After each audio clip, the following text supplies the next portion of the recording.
Programme में आपको खुशामदीद कहते हैं। मैं असदुल्ला खान हूँ। पाकिस्तान तहरीक इंसाफ के लोग शिकवा कना हैं एक तरफ के उन पर उन्हें मुज़ाहमत का सामना करना पड़ रहा है या उन पर जारियत की जा रही है। अलीमा खान साहबा पर अंडा फेंका गया। कुछ सहाफ़ी जो सख्त सवाल कर रहे हैं उसके हवाले से पाकिस्तान तहरीक इंसाफ समझती है कि ये प्लांटेड हैं, या कुछ लोगों का इल्ज़ाम ये है PTI के कुछ लोगों का कि ये प्लांटेड लोग हैं। आज इसी सिलसिले में एक नाखुशगवार वाक़या मज़ीद अडयाला जेल के बाहर पेश आया। यानी एक नाखुशगवार वाक़या अंडा फेंकने का पेश आया था, आज एक सहाफ़ी को ज़दोकोब करना या उस पर हुकूमत ने तो उसके लिए तशद्दुद का लफ्ज़ इस्तेमाल किया, लेकिन चलिए ज़दोकोब तो वो हुए, कुछ लोगों ने थप्पड़ मारे, उस पर सहाफ़ी बरादरी ने भी एहतजाज किया। ये सब क्यों हुआ? यहाँ से शुरू करते हुए फिर सैलाब और इमरान खान साहब की सेहत के हवाले से, उनके केसेस, मामला, इन तमाम चीज़ों पर हम बात करते हैं। शेख वकास अकरम साहब हमारे साथ मौजूद हैं, सेक्रेटरी इत्तलात हैं पाकिस्तान तहरीक इंसाफ के। शेख साहब बहुत शुक्रिया। आज जो नाखुशगवार वाक़या अडयाला के बाहर हुआ है, जिसमें एक सहाफ़ी को सवाल पूछने पर गालियाँ भी दी गई। नईम हैदर पंजोता साहब बड़ा दिखाई दे रहे हैं वीडियो में, लाउडली गालियां दे रहे हैं और फिर वो कह रहे हैं इनको निकाल दो यहाँ से धक्के मार के, और फिर वही हुआ जो हमने देखा। इस पर हुकूमत ने बड़ी इस पर तशवीश का भी इजहार किया और इसकी मजम्मत भी की है। तो शेख साहब ये वाक़या क्यों रूनुमा हुआ? देखिए, पहली बात तो यह है कि हुकूमत की तशवीश की या उसकी मजम्मत की ना हमें, वो पंजाबी ये कहते हैं ना, सानू कोई भार है और ना उसको कोई खास वजन देते हैं। ये वाकया नहीं होना चाहिए था। बिल्कुल, this is unfortunate that this happened. मगर मैं ये समझता हूँ कि और बहसीत इंफॉर्मेशन सेक्रेटरी मेरा तो काम ही आप लोगों के साथ है, आप लोगों के साथ उठना बैठना है। मेरी जिम्मेदारियों में शामिल है कि मीडिया के साथ जो है वो मामलात इस तरीके से चलाए जाएं कि चीजें जो है वो स्मूथ रहें। जो इतलात मुझे वहां पे मिली है, ये कोई पहला वाकया नहीं है। इससे पहले भी ये जो सहाफी है, वो जो अंडे वाला वाकया हुआ उस दिन भी यही साहब जो है उनके हवाले से एक ऑलरेडी इस किस्म की नाखुशगवार गुफ्तगू हो चुकी है और वहां पे कोई एक्सचेंजेस हुए थे। और उस वक्त भी लोगों को यही था कि इनको भेजा गया है क्योंकि बड़ा रूट थे, सख्त लहजा था जिसमें बात हो रही थी, जैसे मुझे बताया गया। मैं वहां पे मौके पे नहीं था। तो आज भी जब इनको भेजा गया तो इवन जो आपके इलेक्ट्रॉनिक मीडिया के जो लोग थे, वो ऑलरेडी हमारे वर्कर्स को वहां पे कह रहे थे कि कुछ लोगों को जो है वो बाकायदा तौर पे सवाल तैयार करवा के और भेजा गया। और वहां पे अभी गुफ्तगू शुरू ही नहीं हुई और वो पहले ही वो आके फौरी उनके दरमियान बैठ गए और उन्होंने बड़े जो है सुना है बड़े तुर्श और तेज और मतलब बड़ा रूडली जो है वो गुफ्तगू की। आपकी हैसियत क्या है, आपका आपने किस तरीके से आप जो है आपने ये सवालों के मतलब वो पूरा एक जुमला है, मैं अभी आपके सामने पढ़ देता हूँ। तो उस पे फिर वर्कर्स हैं। देखें, आप 2 मिनट के लिए ये देखें कि इमरान खान की बहनें क्या करती हैं वहां पर। इमरान खान साहब की बहनें सिर्फ और सिर्फ इमरान खान साहब का पैगाम ला के हमें बात देती हैं जी। उनकी कोई पॉलिटिकल जिम्मेदारी नहीं है, वो कोई पॉलिटिकल उहदा उनके पास नहीं है, वो कोई सियासत नहीं करती हैं। वो सिर्फ अपने भाई का, क्योंकि वो मिलती हैं, वो भाई का पैगाम बांट देती हैं। और जब किसी की घर वाली गैर सियासी औरतें अपने मर्दों के लिए, अपने भाइयों के लिए, अपने बच्चों के लिए बाहर निकलती हैं, तो फिर क्या don't they deserve compassion, don't they deserve this honour and respect by anybody, चाहे वो मीडिया हो, चाहे मैं हूं, चाहे आप। अगर मेरी माँ बहन बेटी बाहर निकली हुई हो या आपकी या किसी और की, तो क्या हम ये बर्दाश्त करेंगे कि उनके साथ पब्लिकली जो है वो सख्ती की जाए या रूड किस्म का बिहेवियर इख्तियार नहीं, किया जाए? लेकिन कोई शेख भी साहब बर्दाश्त नहीं करेगा। सहाफ़ी का सवाल तो उस पे सख्त हो सकता है। मैं खत्म कर रहा हूँ, मैं खत्म कर रहा हूँ। जी। तो उस पे जो है वो लोगों ने रिएक्ट किया, और रिएक्ट सिर्फ अभी नहीं, क्योंकि ये कनेक्ट कर रहा था पिछले वाक़े के साथ जो इन्हीं साहब की के साथ मुतलका था। और वो फिर खदशात ज्यादा थे कि जी इनको अब दोबारा तैयार करवा के भेजा गया है। तो उस पे लोगों ने वहां पे रिएक्शन दिया। अनफॉर्चुनेट, नहीं होना चाहिए था। सबको एहतियात करनी चाहिए। वहां पे अडयाला के सामने जब उनकी बहनें पैगाम दे रही हूं तो बिल्कुल डिसिप्लिन में वो काम होना चाहिए। तो मैं यही कह सकता हूं कि ये नहीं होना चाहिए था, और ये हुआ तो ये गलत हुआ। मगर बहरहाल रिस्ट्रेंट जो है वो दोनों तरफ से शो होनी सही है। चाहिए। नहीं, लेकिन शेख हमारे साहब जो उसमें ये ना कि नौजवान, सवाल सख्त हो सकता है। चलिए, आपका ये इल्ज़ाम कि वो उनको तैयार करा के भेजा गया था, यानी वो प्लांटेड थे। यही नईम हैदर का भी मौक़िफ़ ये है कि वो सहाफ़ी प्लांटेड है। अगर वो प्लांटेड भी हैं, उनका सवाल सख्त भी है, लहजा भी दुरुस्त नहीं है, तो भी एक ऑप्शन हमेशा मौजूद होता है कि आप सख्त सवाल को भी सुने और नो कॉमेंट्स कह दें कि हम आपके सवाल का जवाब देना नहीं चाहते। तो बिल्कुल ऐसे ही है। ये होना अलीमा बाजी ने तो वहां पे, हम्म, अलीमा बाजी ने वहां कहा कि ये नहीं होना चाहिए था कि बिफोर शी कुड रिस्पॉन्ड, आप देखें तो सही गौर से, hmm, before she could respond properly, जो मौसूफ नौजवान थे वो सख्त तेज रूट उसमें गुफ्तगू में वो थे। इससे पहले कि she could respond in any manner, workers जो हैं वो जज्बात में आ गए।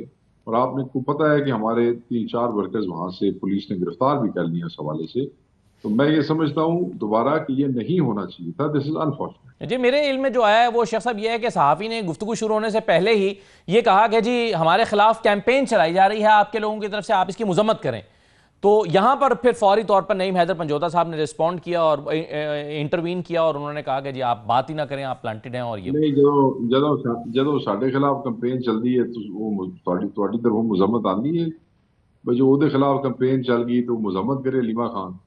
मुजम्मत को बदमाशी से होती है, बदतमीजी से मुजम्मत कराई जाती है कि आप सख्ती से किसी की बहन को कहते हैं कि आप मुजम्मत करें, हमारे खिलाफ कंपेन चलाई जा रही है। हमारे खिलाफ रोज कंपेनें चलती हैं, सुबह से लेकर शाम तक, कभी इदारे चलवाते हैं। यही कई हमारे नौजवान साथी उसमें इस्तेमाल होते हैं। अब मैं आपको नाम दे दूंगा। तो कभी कोई जोर जबरदस्ती तो नहीं होती है। आप अपना सवाल करें, आप जरूर करें, तहम्मुल से सवाल करें, अगले आपको तहम्मुल से जवाब देंगे। देखिए, मीडिया के बगैर तो सियासी जमातें खसूसन जब अपोजिशन में होती हैं, वो तो लाजिम व मजलूम है, उनके साथ तो कोई झगड़ा हमारा बनता कोई नहीं है। दुख नहीं बनता। नून लीग वालों से लड़े, पीपल्स पार्टी वालों से लड़े, मीडिया से लड़ने का तो दुख कोई नहीं बनता है। तो सिचुएशन ऐसी हो गई, अगेन आई वुड से कि इट वाज अनफॉर्चुनेट, नहीं होना तो चाहिए। आपने इस जिम्मेदार का रिस्ट्रेंट तयन शुड किया है हैव बीन आपकी पार्टी में। आप कह रहे हैं कि जैसे कि ये नहीं, बावजूद इसके कि सहाफी का सवाल सख्त था या लहजा दुरुस्त नहीं था, फिर भी ये नहीं होना चाहिए था, तो तयन किया आपने कि कौन जिम्मेदार आपकी पार्टी से? देखें, मैं कई प्रेस कॉन्फ्रेंसेस करता हूं, लोग मुझसे सख्त सवाल भी करते हैं। कई ऐसे सवाल करते हैं जो कि नहीं पसंद आते, मगर हमेशा हमने तहम्मुल से, एहतराम से जवाब दिया है उसका। मैंने आपको कहा कि लीमा बाजी की तरफ से तो ऐसा कोई रिएक्शन नहीं आया। तो वहां पे जो वर्कर्स मौजूद थे, वो जब उन्होंने देखा कि इमरान खान साहब की वो बहन जो सिर्फ इमरान खान का पैगाम बाहर लोगों तक पहुंचाती है, उनके साथ इस किस्म का रवैया इख्तियार किया जा रहा है, और ये खदशा था कि क्योंकि ये प्लांटेड है और ये और भी आगे जो है गंद होगा यहाँ पे, तो उस पे लोग ऑलरेडी जो है वो 2 दिन पहले से वो फ्यूज थे और वो गुस्से में आ गए। फिर मैं कहूंगा कि ये नहीं होना चाहिए था। सही है सर। इसमें अब अता तारर साहब ने कहा कि सख्त कार्रवाई की जाएगी और हम इसकी मजम्मत तो चले, आपने कहा हमारे पास भारी नहीं है, लेकिन कार्रवाई जो करेंगे, यानी सख्त वो तो इशारा कार्रवाई, दे रहे हैं कि पर्चे करेंगे और देखें, लोगों को गिरफ्तार वहीं पे करेंगे। वहीं पे देखें, बंदे हमारे गिरफ्तार तो हो गए वहां से ना, हमारे 3-4 वर्कर वहां से उठाए गए, नंबर 1। नंबर 2, वहां पे जो हमारे वकला थे वो गए, उन्होंने जो सहाफी बिरादरान थे वहां पे, उनके साथ माजरत भी हुई, माफी तलाफी वाली बात भी हुई, और उस पर बिल्कुल अपोलोजाइज किया गया वहाँ वकला की तरफ से। जो हमारे फतेहुल्लाह बरकी भी गए और 2 लोग और थे, उन्होंने वहां पे किया। तो मेरे ख्याल में कि इससे ऊपर की, और तारक साहब ने केड़ी किसी की लत बननी है, किसी ने फाइल आ सकता है। सही है। अनफॉर्चुनेट, नहीं होना चाहिए था, एंड ऑफ द स्टोरी। सही है। इससे पहले जो वाकया हुआ था अंडा फेंकने का, शेख साहब, उसमें आज अजमा बुखारी ने प्रेस कॉन्फ्रेंस की बेहयाई है। थी, वो कहती हैं कि जी कोई आपने बेहयाई थी। किसी के खिलाफ एफआईआर के लिए दरखास्त ही नहीं दी किसी जगह पर, आप यानी आप चाहते ही नहीं कि इसके खिलाफ कार्रवाई हो। वो हमारे ना, आपको याद होगा सदुल्ला भाई, 14 लोग हमारे शहीद कर दिए गए थे डी चौक में, जो इनके वजीर आजम ने आर्टिकल 245 लगा के कत्ताल का हुक्म दिया था। मैंने दसो वो FIR दर्ज हो गई है?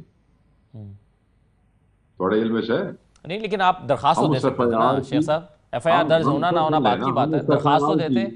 नहीं, हम उस FIR की रजिस्ट्रेशन के लिए 26 वाले की अभी तक अदालतों में फिर रहे हैं। FIR 14 लाशें हैं, लाशें। यहाँ पे तो आप देखें कि रीमा खान साहबा ने कितने डिग्निटी के साथ उस चीज़ को बड़ा कंपोज तरीके से उसको हैंडल किया। पुलिस वहां पे खड़ी थी, SHO वहां पे मौजूद था, कांस्टेबल वहां पे मौजूद थे, खवातीन पुलिस वहां पे मौजूद थी, तो वो अंधे थे। वो जो गाड़ी को उन्होंने भगाया, फिर गाड़ी को हटाया, फिर उन औरतों को रिलीज किया, उनको फरार कराया, वो अंधे थे, उन्होंने कोई रिपोर्ट नहीं लिखी।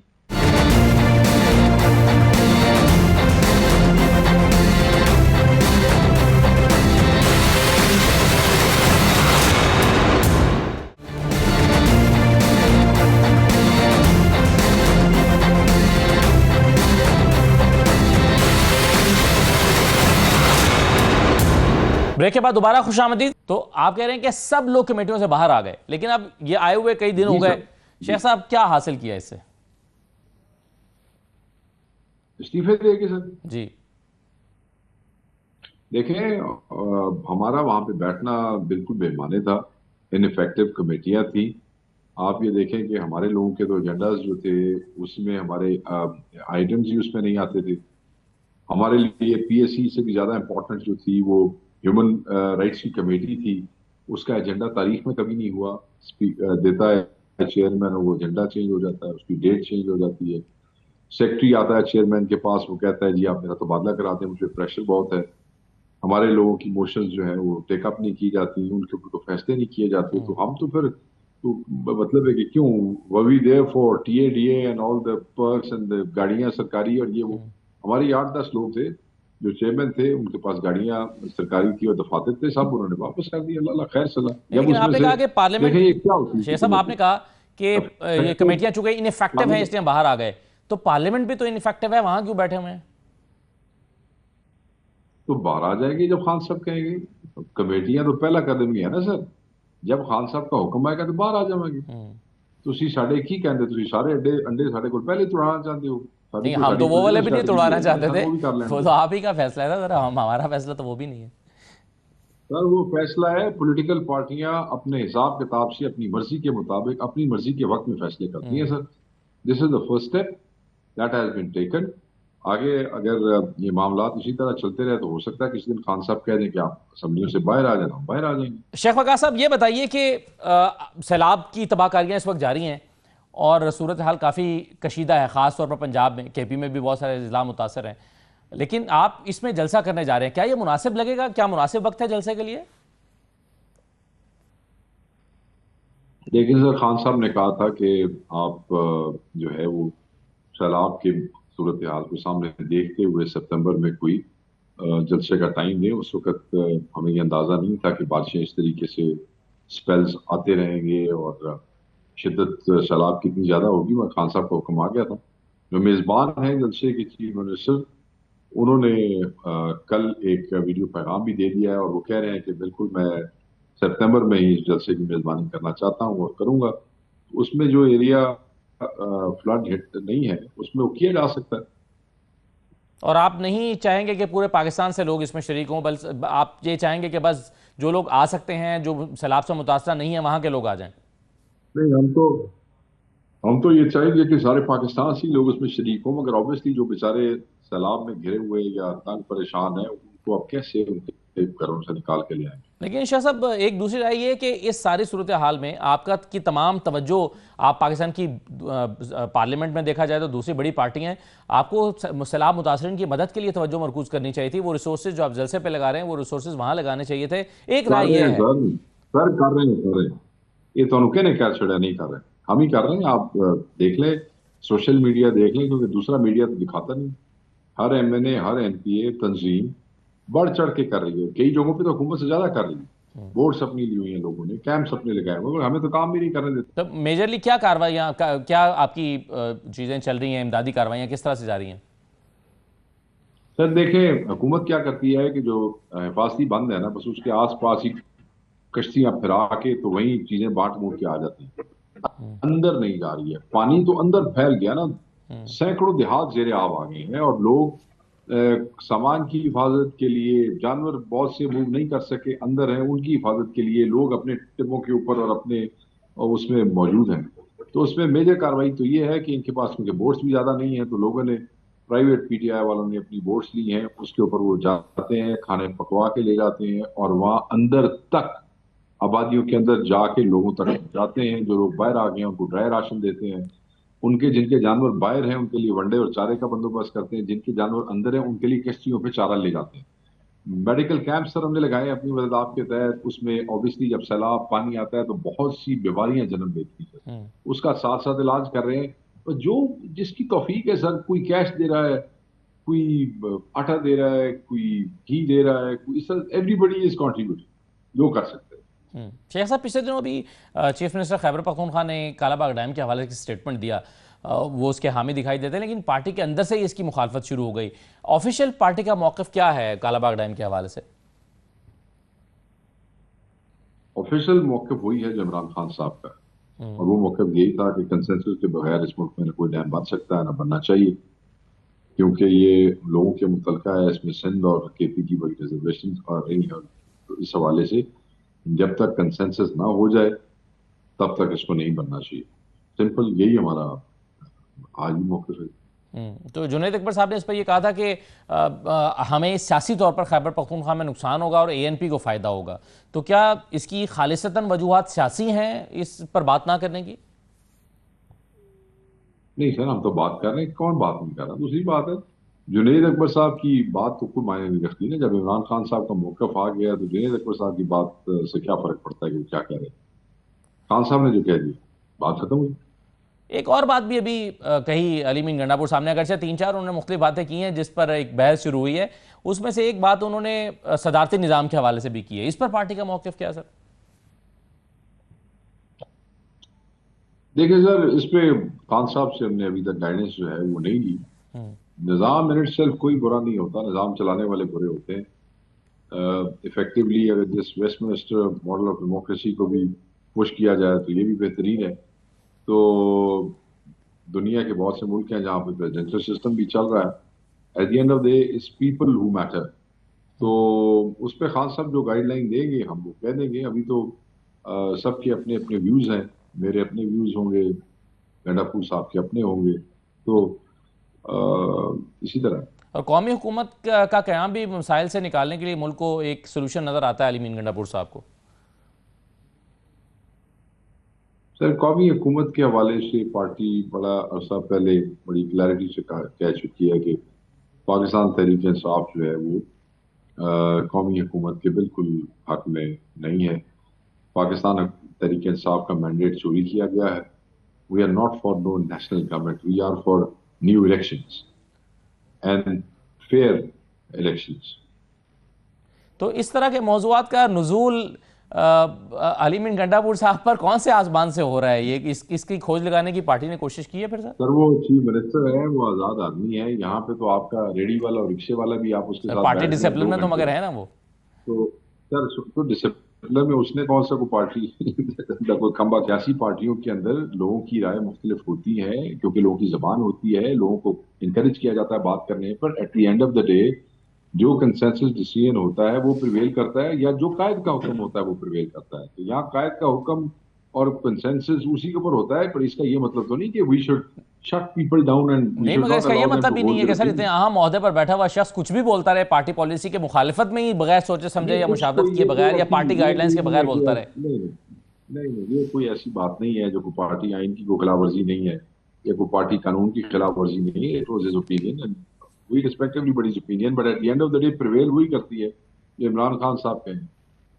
सर, अली बिन गंडापुर को इमरान खान ने मुतअद्दिद बार पैगाम दिया कि उनसे मुलाकात करें। अली बिन गंडापुर साहब मुलाकात करने के लिए जा नहीं रहे, इसकी कोई खास वजह? ਤੁਹਾਡੇ ਇਲਮ ਵਿੱਚ ਕਿਹੜੀ ਵਜ੍ਹਾ ਸਰ? ਮੈਨੂੰ ਤੇ ਇਹ ਪਤਾ ਹੈ ਕਿ ਅਗਲੇ ਮਿਲਣ ਨਹੀਂ ਦਿੰਦੇ। ਹਾਈ ਕੋਰਟ ਦੇ ਵਿੱਚ 2 ਰਿਟਾਂ ਹੋਈਆਂ ਨੇ, ਸੁਪਰੀਮ ਕੋਰਟ ਵਿੱਚ 2 ਵਾਰੀ ਗਏ ਨੇ, ਅਗਲੇ नहीं इजाजत देंगे। और दसो को जबरदस्ती की करते?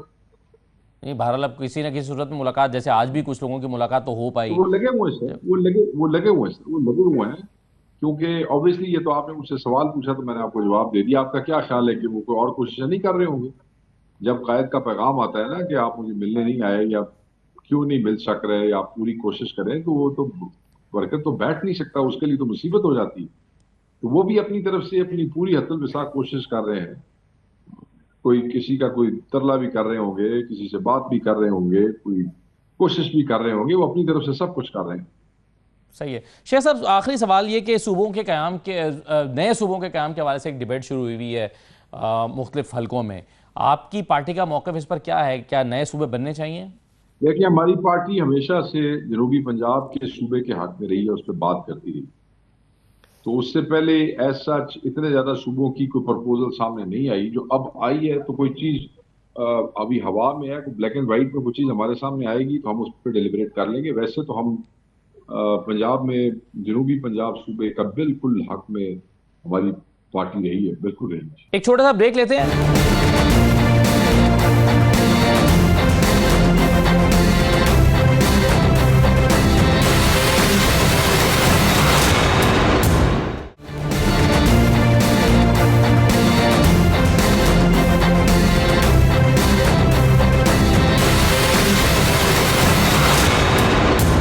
ब्रेक के बाद आपको दोबारा खुशामदीद कहते हैं। इस वक्त सैलाब की सूरत हाल बहुत तशवीशनाक हद तक ख़राब हो चुकी है, ख़ासतौर पर मुल्तान के अतराफ़ में जो सूरत हाल है, जिसमें कई पुल बह गए हैं, आबादियों में पानी दाखिल हो चुका है, गांव देहात बह गए हैं, फसलों को शदीद नुकसान पहुंचा है।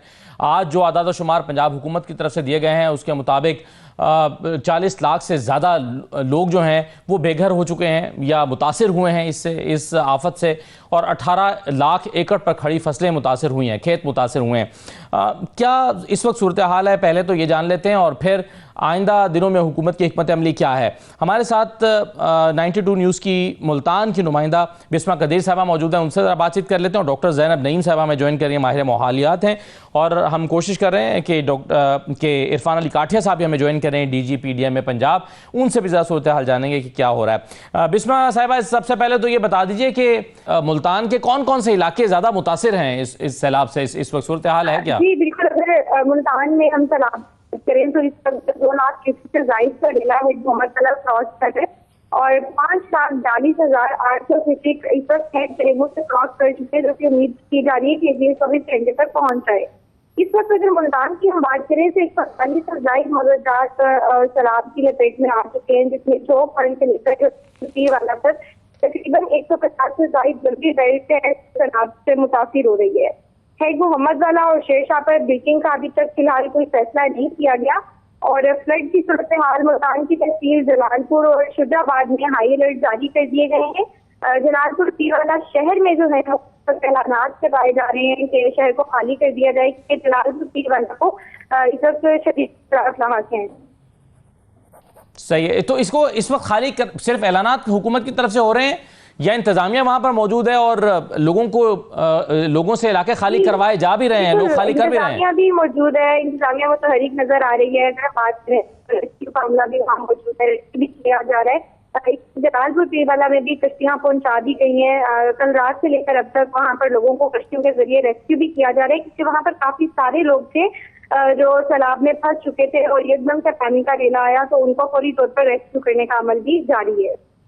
सही है, तो ये बताएं कि जो लोग अब ये जगह छोड़ रहे हैं, यानी घरों को छोड़कर जा रहे हैं, तो उनके लिए कोई मुतबादल इंतजाम किया गया है हुकूमत की तरफ से?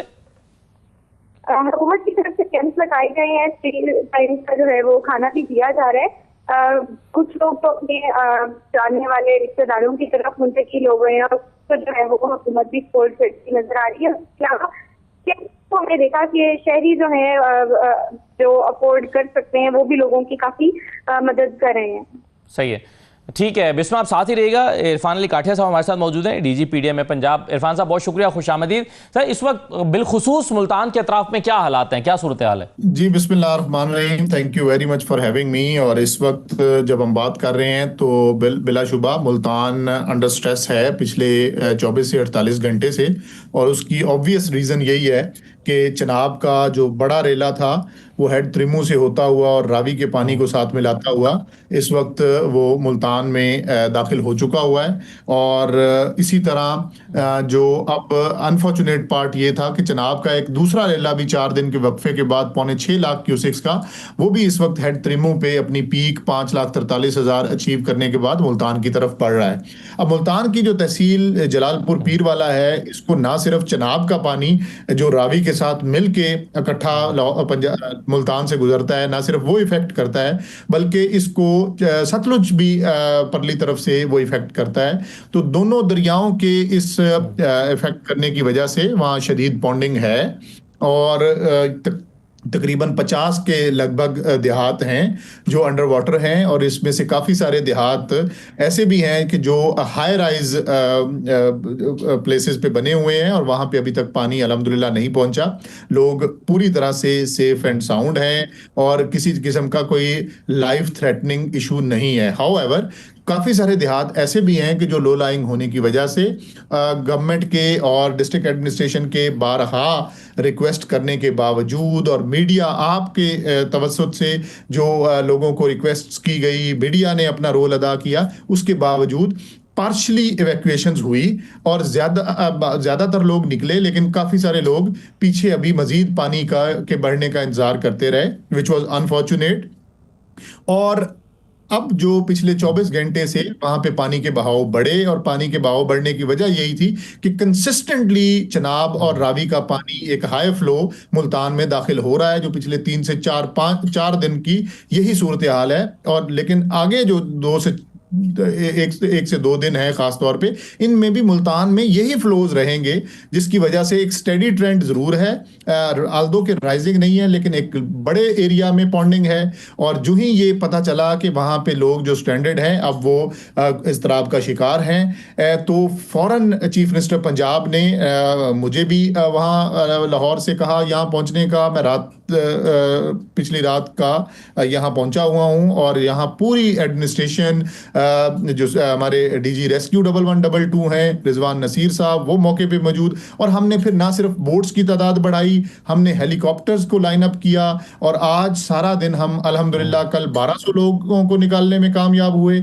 और आज अभी तक जब मैं आपसे बात कर रहा हूं तो हम 2650 लोगों को महफूज मकामात तक पहुंचा चुके हैं। और इस इलाके में अभी तक कोई जानी नुकसान तो नहीं हुआ है इरफान साहब? अल्हम्दुलिल्लाह कोई ऐसा जानी नुकसान इसमें नहीं हुआ, और जितने भी लोग लो लाइंग एरियाज में थे उनको हमने महफूज मकामात तक पहुंचा लिया है, और कोई इमिनेंट लाइफ थ्रेटनिंग यहाँ पे अब इशू सामने नहीं आ रहा। जी इरफान साहब, ये बताएं कि आपने तहसील जलालपुर पीरवाला का जिक्र किया, लेकिन क्या मुल्तान की कोई और तहसील भी इस वक्त आफत की जद में है?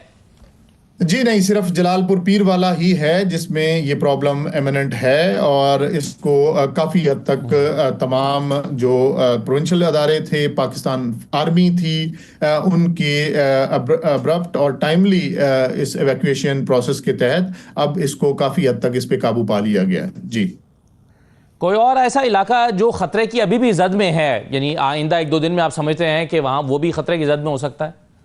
जी बिल्कुल, ये पानी जब अब आगे सतलुज का पानी भी इसके साथ आके मिलेगा हेड पंजनत के मुकाम पर अलीपुर मुजफ्फरगढ़ में, तो वहाँ पे मैसिव इनंडेशन फ्लड प्लेन के अंदर होगी। हमने ऑलरेडी इवैक्यूएशंस करवा ली हैं, लेकिन हमें खदशा ज़रूर है कि वहाँ पे भी लोग काफ़ी हद तक मुतासिर होंगे। उसके बाद ये कोट मिठन के मुकाम पर तीनों दरिया जब दरियाए सिंध से मिलेंगे, तो उसके बाद भी एक मैसिव इनंडेशन नीचे राजनपुर और जो रहीम यार खान है वहां पे फ्लड प्लेन और कच्चे के इलाके में होगी, जिसके लिए ऑलरेडी मेयर्स को इंश्योर कर लिया है। इवैक्यूएशंस जरूरी जो है वो उन तमाम को इंश्योर कर लिया गया है। चीफ मिनिस्टर पंजाब खुद मुजफ्फरगढ़ की इरफान साहब कौन सी तहसील, मुजफ्फरगढ़ की कौन सी तहसील जो है वो खतरे में है? जी मैंने जैसे गुजारिश की कि अलीपुर के मुकाम पर ये मुजफ्फरगढ़ में। बिल्कुल ठीक है। तो सर कोई इस वक्त आप कोई खास पैगाम लोगों के लिए इन इज़्ला के रिहायशियों के लिए देना चाहते हैं, जो कोई प्रॉब्लम आपको पेश करना आ रहा हो या आपको आवाम की कोई मदद दरकार हो इस सिलसिले में? जी थैंक यू वेरी मच। और बिल्कुल मैं आपके तवज्जुद से दस्त बदस्ता ये रिक्वेस्ट करूंगा इन तमाम अजला के कि जिनमें पानी अब बढ़ेगा और अगले 3 से 4 दिन लेता हुआ पानी बिलाखिर सिंध में दाखिल होगा, कि फ्लड प्लेन को बिल्कुल पानी का मजीद इंतज़ार किए बगैर आप यहाँ से निकलें। और इसमें बिल्कुल ये जो टेंडेंसी है कि 88 का पानी इधर नहीं आया था तो हमें अब यहाँ से निकलने की ज़रूरत नहीं है, बिल्कुल इससे आप बाहर निकलें। पंजाब को जो इस वक्त फ्लड का सामना है, ये इसकी तारीख में कभी इसके साथ ऐसा नहीं हुआ कि 3 दरिया एक ही वक्त में सुपर फ्लड में हो। और ये पानी सारे टाइम लैग्स, क्योंकि मल्टीपल जगह पे रिलीफ कट्स देने पड़े, हर जो ओवरऑल टेंडेंसी वाटर की है और वाटर फ्लोज की वो डिस्टर्ब्ड है। तो आप के जो जाने हैं वो न सिर्फ गवर्नमेंट को अजीज हैं, वो उसमें हम आपके लिए आपसे भी ये गुजारिश करेंगे कि आप काइंडली उसमें इंतजामिया की कॉल पे लब्बैक कहें और जानों को महफूज बनाने में हमारी मदद करें। लेकिन इरफान साहब, जैसा कि आप खुद भी समझते हैं कि लोगों को बड़ा रेजिस्ट करते हैं, लोग अपने इलाकों को नहीं छोड़ते, घरों को नहीं छोड़ते। उसकी 2 बुनियादी वजूहात होती हैं। एक, वो समझते हैं कि हमारे माल मवेशी हैं वो मर जाएंगे, उनका कीमती असासा है। और दूसरा, उनके घरों की हिफाजत करने वाला कोई नहीं होगा, उन्हें डर होता है कि कोई उनका कीमती सामान ना ले जाए। तो इन चीज़ों को कैसे इंश्योर किया जाएगा या कैसे उन्हें यकीन दिलाया जाएगा कि आप आ जाएं, आपके जानवर पीछे महफूज रहेंगे? जी, इस वक्त देखें कि पंजाब पुलिस ने जिस तरीके से इन दिनों में क्राइम कंट्रोल पे एक्स्ट्रा मेजर्स वो ली, और आईजी पंजाब और तमाम पंजाब पुलिस ने तमाम अजला में जिस जिस जगह पे एवैक्यूएशन हुई वहाँ पे पुलिस पिकेट्स को इंश्योर किया, वहाँ पे पुलिस की प्रेजेंस को इंश्योर किया, ताकि लोगों के अमलाक और लोगों के जो माल मवेशी हैं उनका भी ख्याल रखा जा सके। और इसके साथ साथ मैं आप तक अगर फिगर शेयर कर सकूं तो अब तक हम अगर 21 लाख लोगों को इवैक्यूएट कर चुके हैं, तो इसी के साथ साथ तकरीबन 17 लाख उनके जानवर भी हैं जो जिनको हम ट्रांसपोर्ट करके सेफर प्लेसेस पे ला के, ना सिर्फ वहाँ पे उनको वंडा दिया जा रहा है, वहाँ उनको चारा दिया जा रहा है, और उनके लाइफ स्टॉक जो कि उनकी लाइफ लाइन है उसका पूरी तरह से चीफ मिनिस्टर पंजाब की डायरेक्शंस के ऊपर उसको हम इंश्योर कर रहे हैं। तो लोगों से यही गुजारिश होगी एक दफ़ा फिर कि आप ये जो 4 अजला हैं जिसमें मुल्तान, मुजफ्फरगढ़,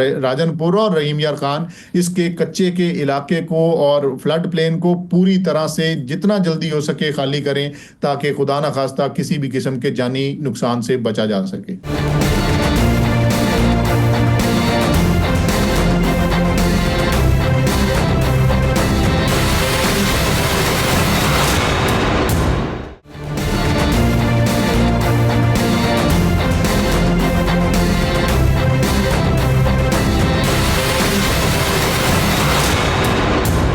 ब्रेक के बाद दोबारा खुशामदीद। सलमान शाह साहब भी हमारे साथ मौजूद हैं, डीजीपीडीएम में सिंध। उनसे ज़रा पूछ लेते हैं, फिर इरफान साहब से भी, कि रीलोकेशन स्ट्रेटजी सलमान शाह साहब क्या है सिंध में?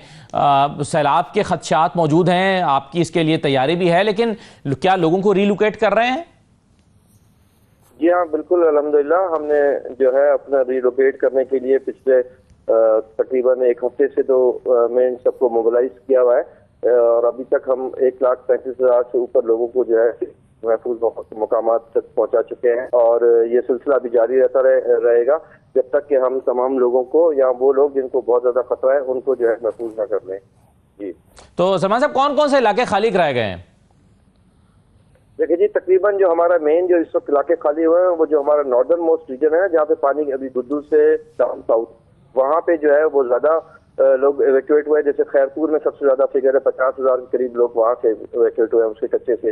इसी तरीके से जो कश्मीर और कारपुर, लाड़काना, सखर, घोटकी, बशीर फिरोज, नवाबशाह, इसी तरीके से कुछ हैदराबाद में भी हुए हैं, टंडोमोल खान में भी हुए हैं, ठट्टा से जवल साइड में भी जो बिल्कुल नशेबी इलाके के थे वो भी शिफ्ट हुए हैं। तो ओवरऑल जारी है। जामशोरों में अच्छी खासी तादाद लोगों की निकली है, मिला के 1,35,000 लोग हैं जो कि निकले हैं। तो 1,35,000 लोग क्या अपने रिश्तेदारों के घरों में गए हैं, या उनके लिए हुकूमत ने भी मुतबादल जगह का इंतजाम किया है? जी, मुतबादल जगहों का 528 रिलीफ कैंप्स हमने आइडेंटिफाई किए हैं जो बंदों से 10 किलोमीटर के अंदर है। वो उन पे इंतजाम हमने मुकम्मल किए हैं, जिसमें से 80 से ऊपर जो टेंट्स जो रिलीफ कैंप्स है वो तो फुली ऑपरेशनल भी है। बाकी भी जो है उन पे भी तैयारी मौजूद है, लेकिन लोग जो है सारे के सारे अभी तक एक बंदा भी रिलीफ कैंप में नहीं आया। ये चीज समझने की जरूरत है कि ये कच्चे का कल्चर है, और ये अभी तक जो लोग निकले हैं ना, ये लोग वो निकले हैं जो सबसे नशेबी इलाकों में थे, जो हमारे प्रायोरिटी 1 विलेजेस थे। उन लोगों को क्योंकि हर दूसरे तीसरे साल इस टाइप की सूरत का सामना करना पड़ता है, तो वो उन्होंने अपना एक ऑल्टरनेट अरेंजमेंट पक्के के इलाके में किया हुआ होता है। लेकिन सलमान साहब, उसमें अक्सर लोगों की शिकायत ये रहती है कि हमारी तैयारी सरकारी रिलीफ कैंप में इसलिए नहीं जाते कि वहां पर सहूलियात की कमी होती है, तो इससे वो बेहतर है कि वो अपना जी आप बिल्कुल सही कह रहे हैं। सहूलियात देखें, घर वाली सहूलत जो है ना, गवर्नमेंट कितना भी चाहे वो घर वाली सहूलत आप नहीं मुहैया कर सकते। तो जिनके पास अपनी सहूलियात मौजूद होती है वो वहीं पे जाने को प्रेफर करते हैं, लेकिन जिनके पास, हमारा फर्ज है कि वहाँ उनको अवेलेबिलिटी हो, जो आए मोस्ट वेलकम, हम उनको जो भी हमारे से हो सका। और हम पूरी इस पर तो बड़ी क्लियर इंस्ट्रक्शन है सीएम साहब की तरफ से कि 4-5 चीजों का तो आपसे हर सूरत में, और हमारे जो वजीर है बहालियात के मखदूम महफूज साहब, उन्होंने 4-5 चीजों का तो बिल्कुल क्लियर कहा कि इसमें तो कंप्रोमाइज है ही नहीं। एक खाना पीना, साफ पानी, सैनिटेशन, तीसरा जो है उनको जो लाइफ स्टॉक उनका आएगा उनके लिए इंतजाम, और चौथा हेल्थ की फैसिलिटी। लेकिन बहरहाल आपकी बात बिल्कुल सही है, यही वजह है कि जिस तरह से लोग रिलीफ कैंप्स में नहीं आते, बजाय उसके अपने जो अरेंजमेंट होता है उसकी तरफ जाते हैं। सही है। इरफान साहब, एक अभी आप डॉक्टर ज़ैनब की बात सुन रहे थे, उन्होंने कहा कि रीलोकेशन स्ट्रैटेजी हुकूमत के पास कोई नहीं थी, इसकी तैयारी पूरी नहीं थी हुकूमत की और हिकमत अमली नहीं बनाई हुई थी। क्या आप इससे इत्तफाक करते हैं? क्या वाकई कुछ चीज़ें रह गई जो हुकूमत ने प्लान नहीं की? जी, आप इसमें इस चीज़ को ज़रूर फैक्टर इन करना होगा कि पंजाब का जितना भी फ्लड प्लेन है, इसमें majority of the land is owned by the people, by the private people. अब जो प्राइवेट होल्डिंग्स हैं उसमें वो ना सिर्फ अपनी काश्तकारी करते हैं, अब देखिए 40 साल बाद ये रावी और सतलुज में, रावी में खास तौर पे बड़ा पानी आया, इसी तरह 22 के बाद फिर ये सतलुज में बड़ा पानी आया। तो ये जो प्राइवेट होल्डिंग्स हैं उनमें उनको काश्तकारी से रोकने के सच कोई कानून या कोई लॉ इस वक्त मौजूद नहीं है।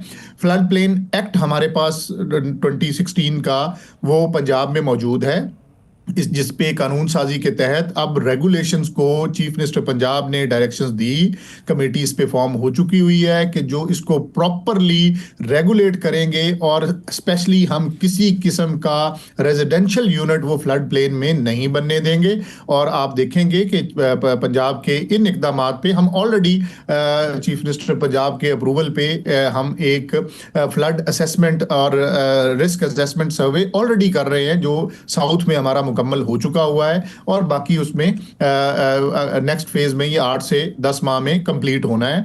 और इसके तमाम के पीछे मतमय नजर यही है कि हम आबी गुजरगाहें और फ्लड प्लेन को प्रॉपरली रेगुलेट करें, और for the times to come हम अभी से प्रॉपरली तैयार हों और रेजिलियंस की तरफ अपनी पंजाब की आवाम को लेके जाएं। जी, इस सिलसिले में सर आपकी और आपके इदारे की रिकमेंडेशन क्या होगी? क्योंकि कुछ लोगों का ख्याल है कि यह भी मुनासिब बात नहीं है कि एक जगह पर फर्ज करें सैलाब 30 साल तक नहीं आता तो उस जगह को बिल्कुल ही खाली छोड़ दिया जाए, हालांकि उस जगह को काश्तकारी के लिए इस्तेमाल किया जा सकता है, उसकी यूटिलाइजेशन बेहतर हो सकती है।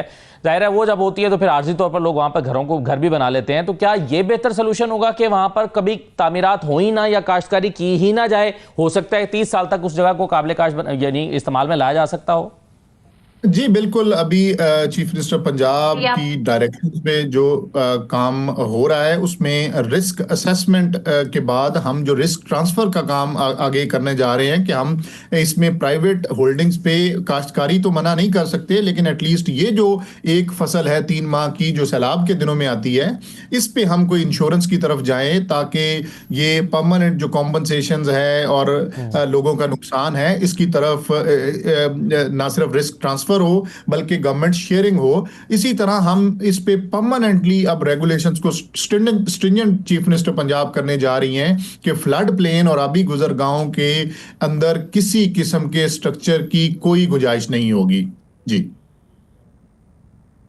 सही है। डॉक्टर ज़ैनब, आपके ख्याल में इसका हल क्या है और दुनिया भर में क्या होता है? क्या दरियाओं के अतराफ में काश्तकारी नहीं होती, तामीरात ही नहीं होती, या उसके लिए कोई और SOP बनाया जाता है? क्या आपके ख्याल में बेहतर हल है इस मसले का?